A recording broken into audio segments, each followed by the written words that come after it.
Hello friends, welcome to my YouTube channel.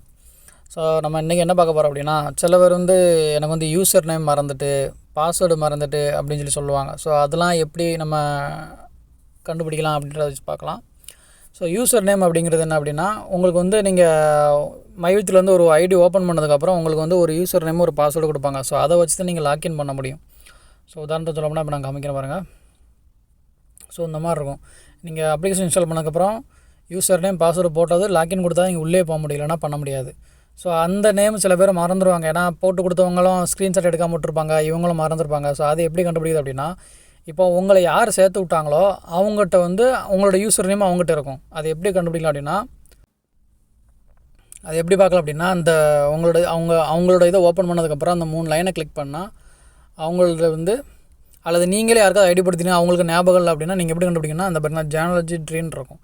So அந்த இதை click பண்ணிங்க அப்படின்னா உங்களுக்கு அதில் நீங்கள் யாரெல்லாம் ஆள் சேர்த்திங்களோ அவங்களோட நேம்லாம் இதில் ஷோ ஆகும். அவங்களோட நேமு என்ன இதில் இருக்கிறாங்க, அவங்களோட மொபைல் நம்பர் இந்த இதெல்லாம் ஷோ ஆகும். ஸோ நீங்கள் இதில் யாருக்கு வேணுமோ அவங்களோட இந்த இதில் போட்டு நேம் இருக்கும், அவங்களோட நேமை கண்டுபிடிச்சிட்டு உங்கள் யூசர் நேம் மேலே இருக்கும். ஸோ நீங்கள் இதை அப்படியே இந்த இருக்கவனோட யூசர் நேம் சொல்லி கொடுத்துக்கலாம். சரிங்களா? இது யூசர் நேம் மட்டும் தான் இவங்க இதில் கண்டுபிடிக்க முடியும். பாஸ்வேர்டு நீங்கள் ஞாபகம் வச்சுக்கணும், அல்லது அவங்க போட்டு கொடுத்தவங்க ஞாபகம் வச்சுருந்தா மட்டும் தான் முடியும், இல்லைனா பாஸ்வேர்டு தெரியாது. சரியா?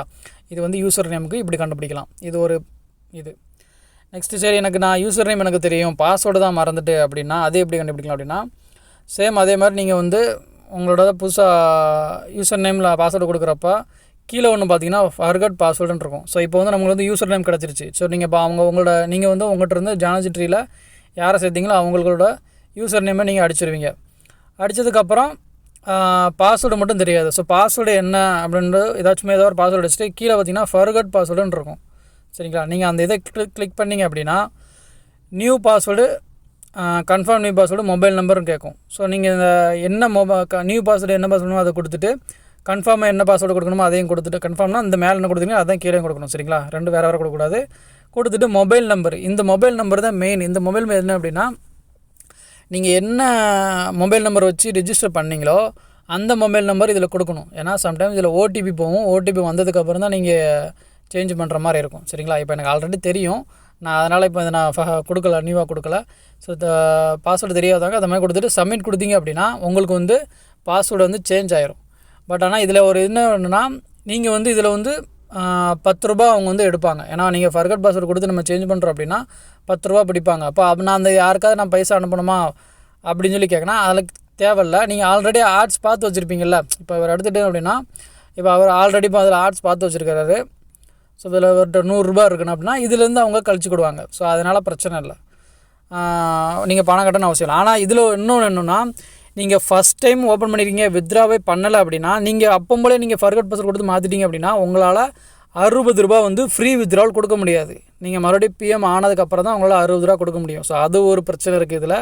ஸோ அதனால் அதை நல்லா தெரிஞ்சுக்கோங்க. ஃபர்கட் பாஸ்வேர்டு கொடுத்துட்டீங்க அப்படின்னா ஃப்ரீயாக ₹60 வித்ரா பண்ண முடியாது. பிஎம் ஆனதுக்கப்புறம் தான் நீங்கள் வித்ரா பண்ணுற மாதிரி ஆயிரும். ஸோ அதில் ஒரு ட்ராபேக் இருக்குது. ஸோ அதனால் பாஸ்வேர்டு, யூசர் நேமு நீங்கள் புதுசாக நியூ ஐடி க்ரியேட் பண்ணுறப்ப நீங்கள் யார் க்ரியேட் பண்ணி கொடுத்தாலுமே ஒரு ஸ்க்ரீன்ஷாட் எடுத்துக்கோங்க. அப்போ தான் உங்களுக்கும் கரெக்டாக இருக்கும்.